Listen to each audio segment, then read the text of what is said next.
mai mulți ca mine, cu părul alb ce încă nu disting răul de bine. Dau sentimente grele în cuvinte fine pentru tine.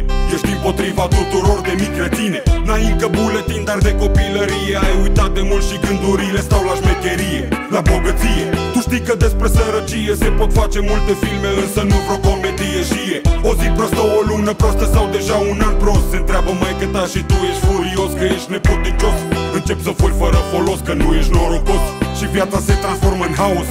Prea mult pentru un copil stresat, îngrijorat de toate greutățile care îi cad în spate peste noapte.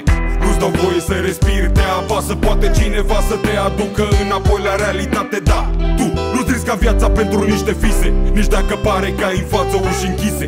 Ține doar de tine ca prin fapte și cuvinte zise, să te apropii de ce numești acum vise.